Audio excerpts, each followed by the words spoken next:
Welcome to Pod Me If You Can TV. Lloyd, what have you got for us today? Today's film is American Psycho 2, starring the beautiful Mila Kunis and William Shatner. It is a straight-to-video sequel to the 2000 cult film starring Christian Bale.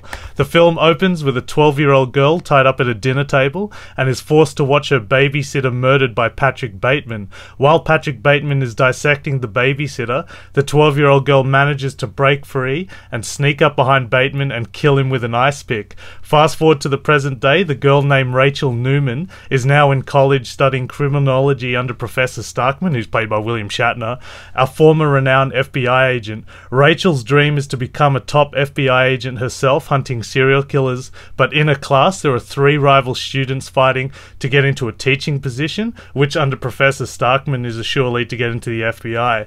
Throughout the whole movie, she casts a murderous web over her rivals, her psychologist, and a professor, leading to a big climactic twist. Now, the original script for this film was called The Girl Who Wouldn't Die. Pretty much Lionsgate had a success with the first American Psycho, and they decided to do a straight-to-video sequel. They did a very rushed job adapting the script, The Girl Who Wouldn't Die, into American Psycho 2.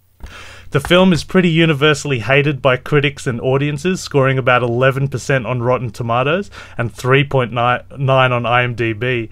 Mila Kunis herself has expressed embarrassment over the film, saying, "When I did the second one, I didn't know it would be American Psycho 2. It was supposed to be a different project, and it was re-edited, but oh, I don't know, bad." The film has also been denounced by Bret Easton Ellis, who was the author of American Psycho, the book. The film relies so much on voiceover, it's ridiculous. I'm not one who's against voiceover. In fact, I think it's a great tool since it came in with the invention of sound. But this film uses it to explain everything. It's ridiculous. They use frequent uses of flashback as well, particularly when it gets to the ending, so to make sure that people understand what's happening in the climax, but it just seems so overused. And right at the beginning of the film, during the second murder that Mila Kunis performs, we see a cat put in a microwave, breaking one of the major sins of movies, which is to never hurt pets or animals unless it absolutely has something to do with the character. In the audio commentary for this movie, and yes, there are 2 audio commentaries on this DVD, believe it or not.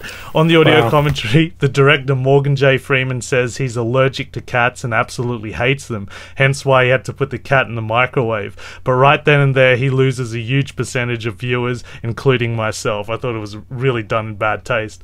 Most of the murders were displayed off screen, which I really liked, but you can tell it was done for more economic reasons than artistic reasons.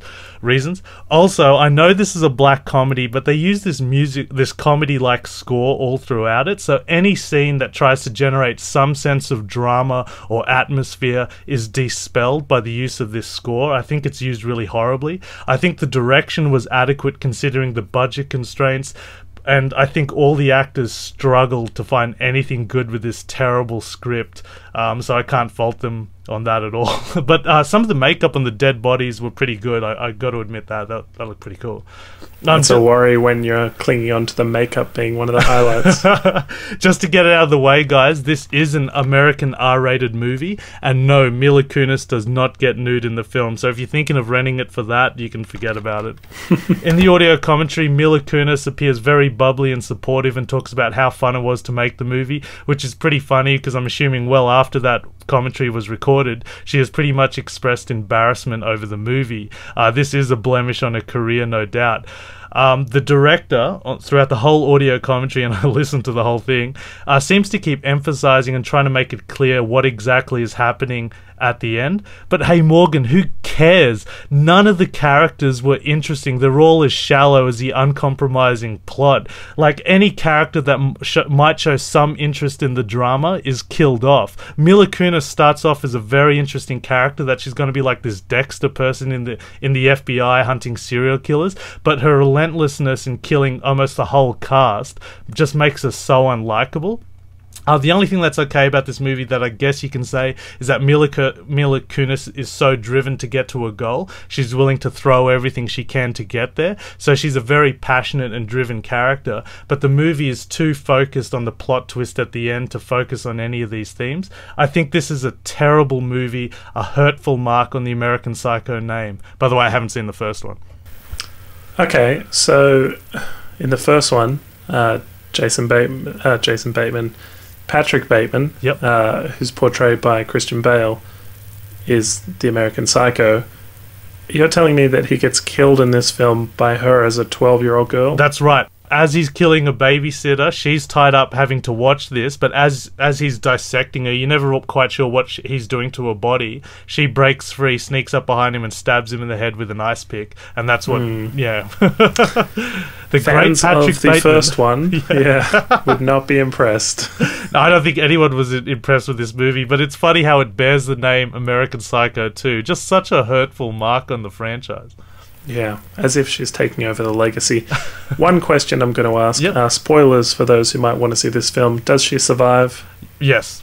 The whole film's a setup of the plot twist. I understand exactly what's happening. I just wasn't impressed with it. Like, I was so bored and uninterested. And when it got to the end, it's like, well, that's your saving grace? That's going to save the whole movie, that little flash. I don't want to give it away too much, but yeah, she survives. Okay, no worries. One to miss, everybody. Find more from us and our DVD and film reviews at www.podmeifyoucan.com.